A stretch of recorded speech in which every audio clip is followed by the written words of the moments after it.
বেরিয়ে গিয়ে আমরা গোল্ডের চার্টে ঢুকি। এখানে আমার কোনো লাইন টানা নেই, তোমাদেরকে এটা বোঝাতে আরও বেটার সুবিধা হবে। তো গোল্ডের জায়গায় ঢুকে ফার্স্টে এটা আমি করে নিলাম হচ্ছে 1 উইক, যাতে তোমাদের বুঝতে সুবিধা হয়। 1 উইকে করার পর আমি তোমাদেরকে দেখাচ্ছি, এটা একটা হরিজন্টাল লাইন সিলেক্ট করলাম। সিলেক্ট করে আমার যেটা মনে হচ্ছে, আমার ক্যালকুলেশন অনুযায়ী এখানে একটা সাপোর্ট লাইন আছে, এটা হচ্ছে একটা লোয়ার সাপোর্ট লাইন।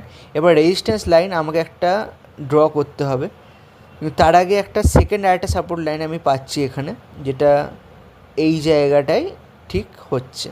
তো চলো এটা আরও ভালো মতো চারটা বোঝার জন্য 1 উইকটাকে আমি এটা ডেলিতে ট্রান্সফার করলাম।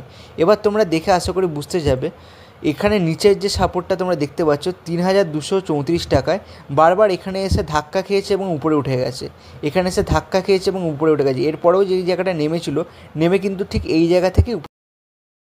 তো এরপর আমরা রেজিস্ট্যান্স দেখার জন্য চারটাকে 1 উইকে করলাম, করে এখানে লাইনটাকে প্রথমে রেজিস্ট্যান্সের লাইনটাকে আমরা অ্যাডজাস্ট করার চেষ্টা করছি। দেখা এমনভাবে অ্যাডজাস্ট করবো যাতে দুটোর বডিতে ভালো করে টাচ খায়। তো এটা আমরা করলাম। তো এটাকে আরও ভালো করে বোঝার জন্য এরপর আমি 4 টাকাটা ছোটো করছি এবং এখানে আরও 1 ডেতে ট্রান্সফার করলাম। তো দেখো তোমরা প্রপারলি মানে 3বার, প্রায় 3বার না 2বার মতো প্রায় এই জায়গায় টাচ খেয়ে নিচে নেমেছে। তো আরও ক্লিয়ার করার জন্য এটাকে আমি ডেলিতে 4 আওয়ারে শিফট করলাম।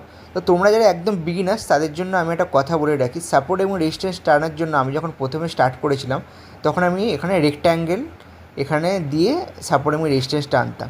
এখানে দেখতে পাচ্ছ একটা ক্যান্ডেলস্টিক তৈরি করে রেড ক্যান্ডেল দিয়ে ক্লোজিং দিয়েছে, ক্লোজিং দেওয়ার পর আস্তে আস্তে এটা নিচে নেমেছে। তো চলো তোমাদেরকে আরও দেখাই। আমি এখানে একটা পেন্সিলটা আমি সিলেক্ট করলাম, সিলেক্ট করে রেক্ট্যাঙ্গেল আমাকে এখানে একটু দেখতে হবে, 1 মিনিট। রেক্ট্যাঙ্গেল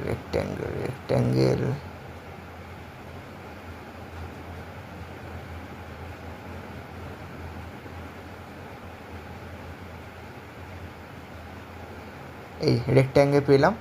রেক্ট্যাঙ্গেলটাকে সিলেক্ট করে এখানে আমি একটা বক্স মতো একটা রেঞ্জ টানলাম। এই রেঞ্জটা টানার পর চারটাকে যখন আমি আরও ছোটো করবো 4 আওয়ার্স থেকে, এটাকে আমি তোমাদেরকে নিয়ে যাচ্ছি তোমাদের কাছে, এটাকে আমি নিয়ে গেলাম 5 মিনিটস। 5 মিনিটস এবার এটাকে যখন আমি কমাচ্ছি, কমিয়ে দেখো প্রপার একটা রেঞ্জের মধ্যে কিছুক্ষণ ঘুরেছে, ঘুরে তারপর চারটে নেমেছে।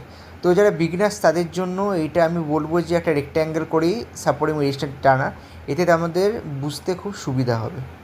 তো চলো ভিডিওটা ভালো লাগলে ভিডিওটাকে অবশ্যই লাইক, শেয়ার এবং সাবস্ক্রাইব করে দিও।